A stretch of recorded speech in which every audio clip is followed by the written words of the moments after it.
Mes amis Balance, bonjour et bienvenue sur la chaîne Tarot à merveille. Pour votre tirage général, ceux qui me découvrent, soyez les bienvenus. Si je vous disais qu'une lettre a été écrite pour vous, accepteriez-vous de l'écouter? Pas une lettre ordinaire, pas une lettre d'un expéditeur que vous pouvez identifier. Une lettre qui existe quelque part entre le visible et l'invisible, entre ce qui a déjà eu lieu et ce qui est sur le point de se produire. Une lettre que la vie elle-même a composée mot par mot en observant votre parcours, vos larmes, votre résistance, votre espoir têtu, qui refuse de mourir, même quand tout semble l'inviter à s'éteindre. Cette lettre, je l'ai trouvée, et aujourd'hui, je vais vous la lire. Elle commence ainsi. Je t'observe depuis plus longtemps que tu ne le crois, pas comme un surveillant, comme un témoin. J'ai vu chaque matin où tu t'es levé sans savoir pourquoi, juste parce que quelque chose en toi refusait de rester couché. J'ai vu chaque sourire que tu as offert alors que ton cœur pesait des tonnes. J'ai vu chaque porte qui s'est fermée devant toi et la manière dont tu restais debout, les yeux encore tournés vers l'avant, cherchant la prochaine. Je t'observe et je prépare quelque chose. Quelqu'un que tu ne connais peu, être pas encore, ou que tu connais déjà sans savoir ce qu'il deviendra pour toi. Arrêtons-nous là un instant, respirez. Parce que cette lettre n'est pas un conte de fées, ce n'est pas une promesse en l'air, c'est une description de ce qui se met en place dans votre champ énergétique en ce moment même. Et pour que vous puissiez recevoir la suite, il faut d'abord que vous acceptiez une idée qui peut sembler difficile à croire. Vous méritez ce qui vient, non pas parce que vous l'avez gagné par la souffrance, mais parce que votre existence elle-même est une raison suffisante. Nous vivons dans un monde qui nous a appris que les belles choses se méritent par l'effort, par le sacrifice, par la preuve répétée de notre valeur. Et vous avez joué ce jeu. Longtemps, trop longtemps peut être. Vous avez prouvé encore et encore que vous étiez digne, digne d'attention, digne de respect, digne d'amour. Et à chaque fois que vous pensiez avoir suffisamment prouvé, la barre montait d'un cran, comme un examen sans fin où la note de passage change à chaque session.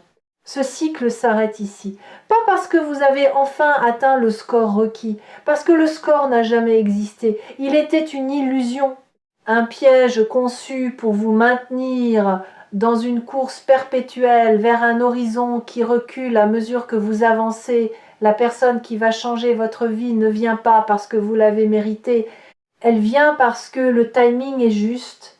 Et le timing est juste parce que vous avez cessé, peut-être sans vous en rendre compte, de courir vers cet horizon impossible. Quelque chose en vous s'est arrêté. Pas par épuisement, par lucidité, par cette forme de sagesse qui ne vient que lorsqu'on a compris que la course était le problème, pas la vitesse. Et dans cet arrêt, quelque chose de miraculeux s'est produit. Vous avez commencé à vous voir, pas à travers le regard des autres, pas dans le reflet de vos accomplissements ou de vos échecs. Vous vous êtes vu simplement tel que vous êtes, quand personne ne regarde. Et ce que vous avez vu ne vous a pas dégoûté. Ce que vous avez vu était quelqu'un de profondément humain, imparfait, oui, abîmé par endroits, oui, mais vivant, irréductiblement vivant, avec une capacité d'aimer qui a survécu à tout ce qui aurait dû la détruire, et cette vision de vous-même, aussi fugace qu'elle ait pu être, a envoyé une onde dans l'univers, comme une pierre jetée dans un lac immobile. Des cercles concentriques se sont formés, et ces cercles voyagent encore. Ils s'étendent, ils touchent des rives que vous ne pouvez pas voir. Et sur l'une de ces rives, quelqu'un a senti l'onde arriver. La lettre continue. La personne que je t'envoie n'est pas celle que tu aurais choisie. Elle n'est pas le portrait que tu as dessiné dans ta tête pendant toutes ces années. Elle ne correspond pas à la liste de critères que tu as construite à partir de tes blessures passées, cette liste qui n'est rien d'autre qu'un mur déguisé en standard. La personne que je t'envoie te surprendra.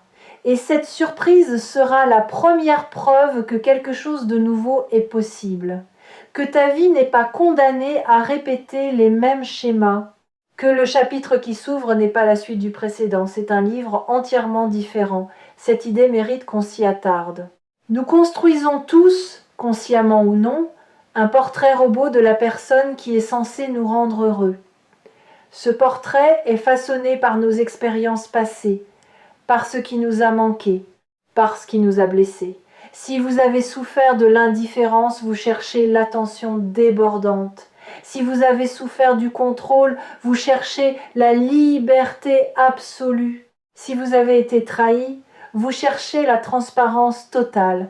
Et ces recherches, aussi logiques qu'elles paraissent, sont des pièges, parce qu'elles ne vous guident pas vers ce dont vous avez besoin. Elles vous guident vers l'opposé exact de ce qui vous a fait mal.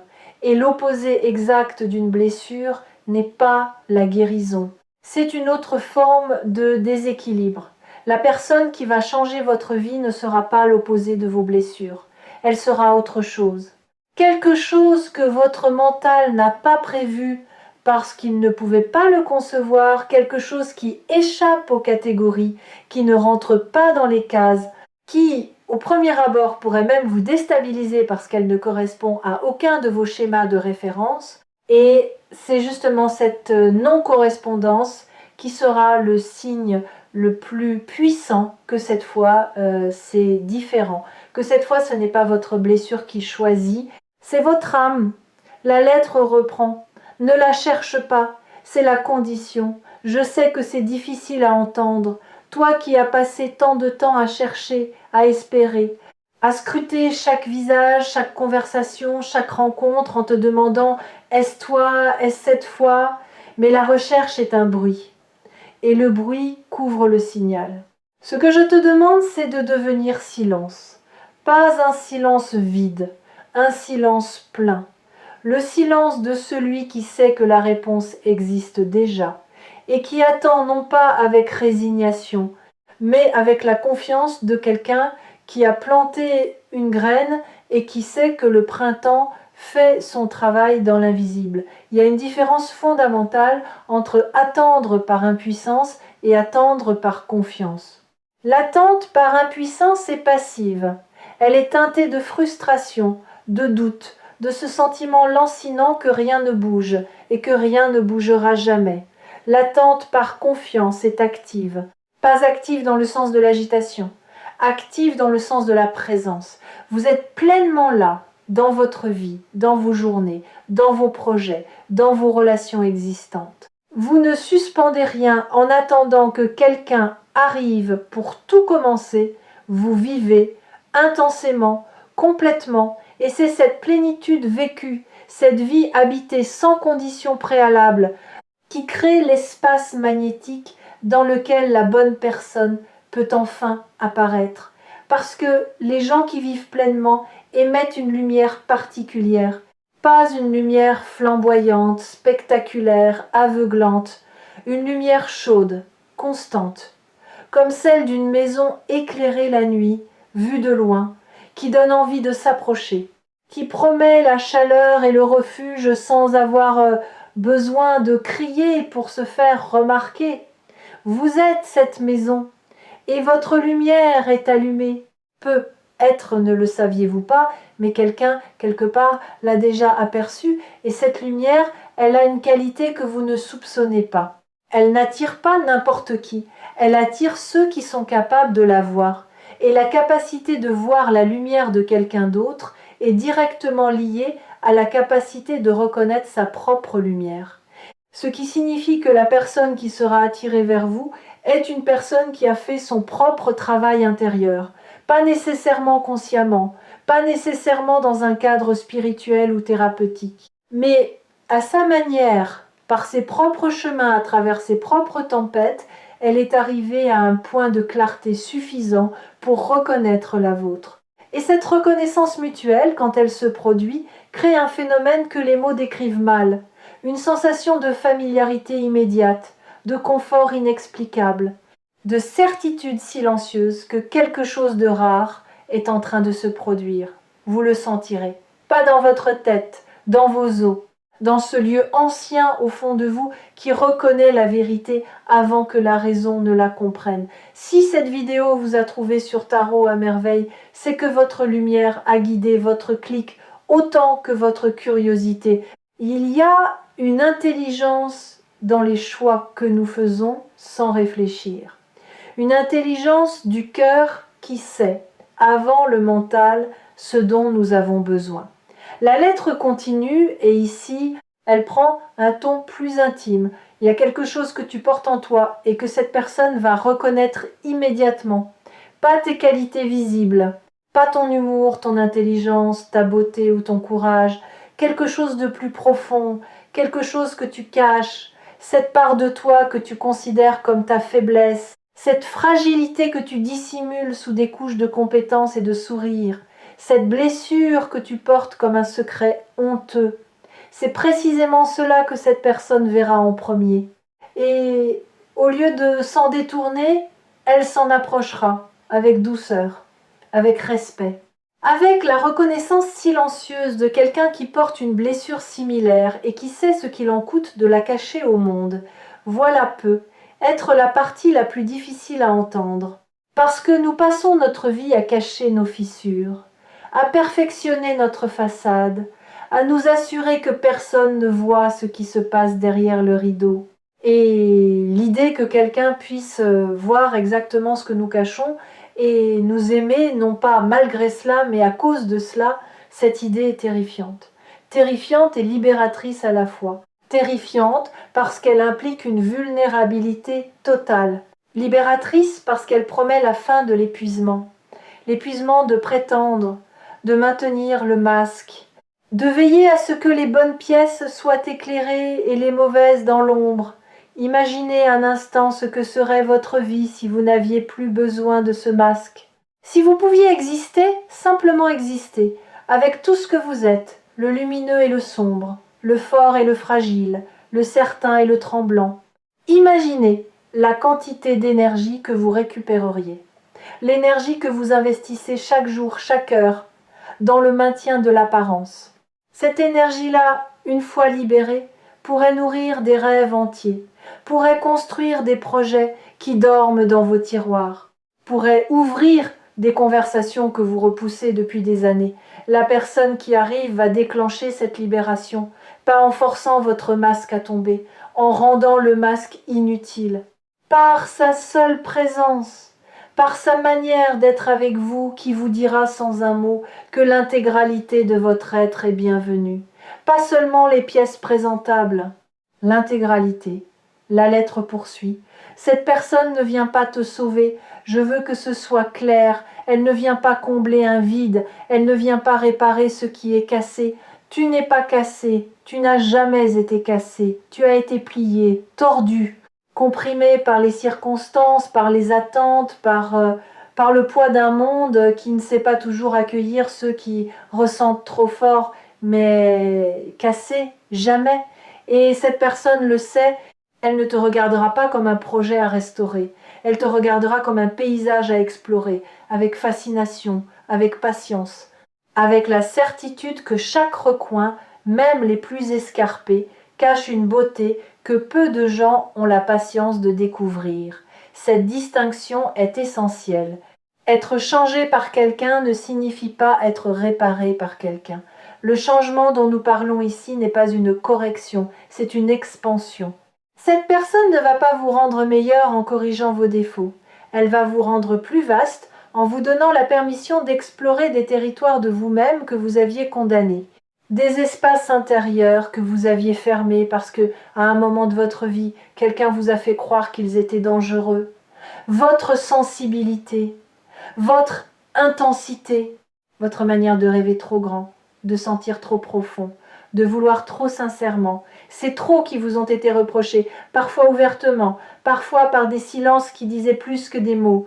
Et ces trop sont en réalité des assez de sensibilité pour percevoir la beauté dans ce que les autres ignorent. Assez d'intensité pour vivre chaque moment avec une présence que la plupart des gens n'atteignent que dans les circonstances extrêmes. Assez de profondeur pour toucher les gens au-delà de leur surface et les faire se sentir ne serait-ce qu'un instant pleinement vus, ce ne sont pas des excès, ce sont des profondeurs.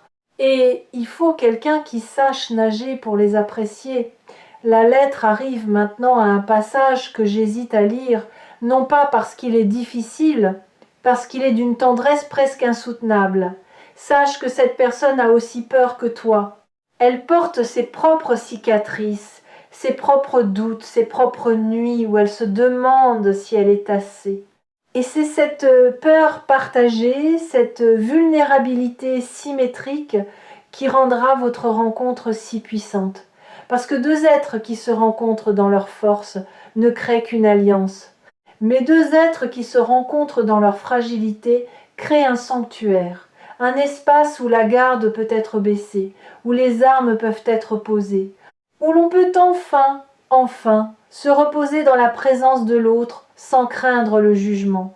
Ce sanctuaire est ce que je te prépare, et il sera plus beau que tout ce que tu as connu, un sanctuaire. Pas un château, pas une forteresse, un sanctuaire, la différence est profonde. Un château protège par la hauteur de ses murs, une forteresse protège par l'épaisseur de ses remparts. Mais un sanctuaire protège par la qualité de ce qui s'y vit, par la sacralité de l'espace, par le respect mutuel qui en constitue les fondations. Vous n'avez pas besoin de murs épais pour vous sentir en sécurité avec la bonne personne. Vous avez besoin de confiance. Et la confiance ne se construit pas avec des pierres. Elle se construit avec des preuves quotidiennes, petites, répétées, silencieuses. Un message envoyé juste pour dire que l'on pense à l'autre. Une promesse tenue, même minuscule. Un regard qui dit « je suis là » quand les mots ne suffisent plus. Cette personne va vous offrir ses preuves. Pas d'un coup, pas dans une grande déclaration, goutte à goutte, jour après jour, avec la patience de quelqu'un qui sait que la confiance ne se décrète pas, elle se démontre.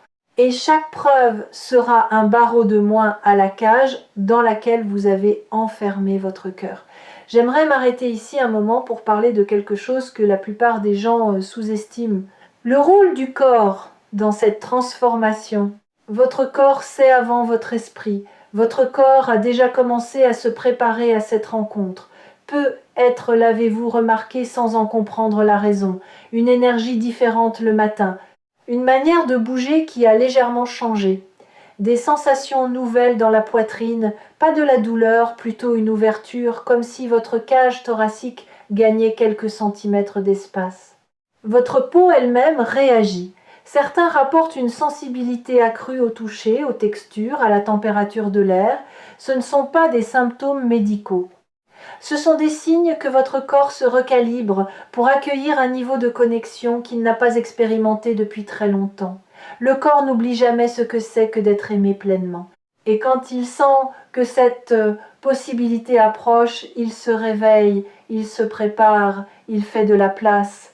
Honorez ces sensations, ne les ignorez pas, ne les rationalisez pas. Elles sont la preuve la plus tangible que ce dont nous parlons n'est pas une idée abstraite. C'est un mouvement réel, physique, incarné. Et ce mouvement est déjà en cours. La lettre touche maintenant à quelque chose qui concerne le timing. Tu te demandes pourquoi maintenant? Pourquoi pas avant?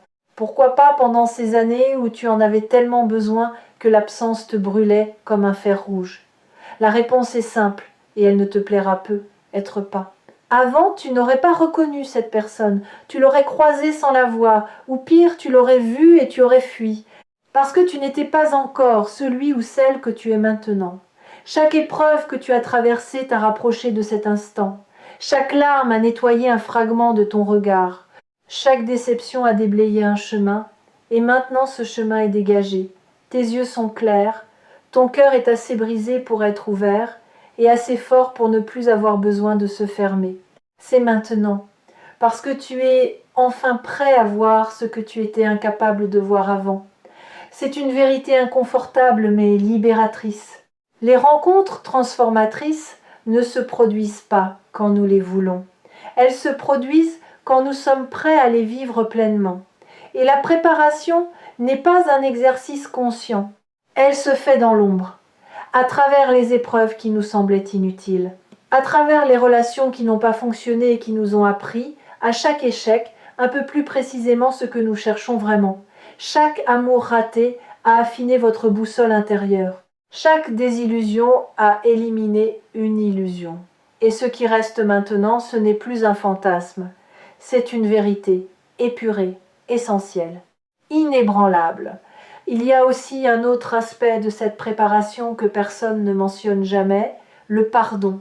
Pas le pardon grandiose, dramatique, celui qu'on prononce dans les films avec des violons en arrière-plan, le pardon quotidien, le pardon discret, celui que vous vous êtes accordé, petit à petit sans même le nommer. Le pardon de ne pas avoir été parfait dans vos relations passées, le pardon d'avoir parfois choisi la sécurité plutôt que l'amour, le pardon d'avoir fermé votre cœur quand il aurait fallu l'ouvrir, ou de l'avoir ouvert quand il aurait fallu le protéger. Ce pardon-là, celui que vous vous donnez à vous-même, est la clé la plus puissante de toute cette transformation, parce que tant que vous vous en voulez pour le passé, vous restez enchaîné au passé. Et quelqu'un d'enchaîné ne peut pas tendre les bras vers ce qui vient. Vous vous êtes pardonné plus que vous ne le croyez. À chaque fois que vous avez souri à nouveau après une blessure, c'était un acte de pardon. À chaque fois que vous avez osé faire confiance après une trahison, c'était un acte de pardon. À chaque fois que vous avez refusé de devenir la réplique amère de celui qui vous a blessé, c'était le plus beau des pardons. Et ces pardons accumulés ont déblayé la route.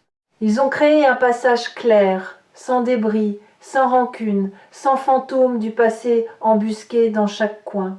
Un passage par lequel la bonne personne peut enfin marcher vers vous sans trébucher sur les ruines de vos anciennes douleurs. Les fidèles de tarot à merveille le savent. Les messages les plus importants ne sont pas ceux qui confirment ce que l'on sait déjà. Ce sont ceux qui éclairent ce que l'on sentait sans pouvoir le nommer. Et aujourd'hui, ce qui est nommé, c'est la convergence entre votre préparation intérieure et l'arrivée de quelqu'un dont l'existence va répondre à des questions que vous portiez depuis si longtemps que vous aviez oublié les avoir posées.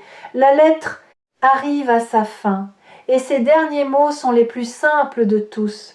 Ne me remercie pas pour cette personne. Remercie-toi pour chaque matin où tu as choisi de te lever, pour chaque nuit où tu as choisi de croire encore, pour chaque instant où tu as refusé de devenir amer, cynique ou fermé. C'est ce refus qui t'a gardé vivant. C'est ce refus qui a maintenu la porte ouverte. Et c'est par cette porte ouverte que cette personne va entrer. Pas parce que je l'ai décidé, parce que tu l'as permis par ton courage quotidien, par ta tendresse obstinée, par cette lumière dans tes yeux que rien, absolument rien, n'a réussi à éteindre. La lettre est terminée, et je la dépose maintenant entre vos mains. Pas pour que vous la relisiez indéfiniment, pour que vous la laissiez travailler en vous, comme un levain dans la pâte, comme une mélodie qui continue de jouer dans votre tête longtemps après que la musique s'est arrêtée. Ce qui va suivre dans votre vie ne sera pas un tremblement de terre, ce sera un lever de soleil, lent, progressif. D'abord une lueur à peine perceptible à l'horizon, si discrète que vous pourriez la confondre avec un reste de la nuit. Puis une chaleur naissante sur votre peau, inattendue, comme une main posée doucement sur votre épaule. Puis la lumière pleine, entière, qui révèle un paysage que vous n'aviez jamais vu aussi clairement. Un paysage que vous habitiez depuis toujours, mais que l'obscurité vous empêchait de reconnaître comme le vôtre. Quelqu'un arrive, et cette personne ne va pas simplement changer un aspect de votre vie. Elle va changer la manière dont vous vous voyez, la manière dont vous habitez vos journées, la manière dont vous respirez.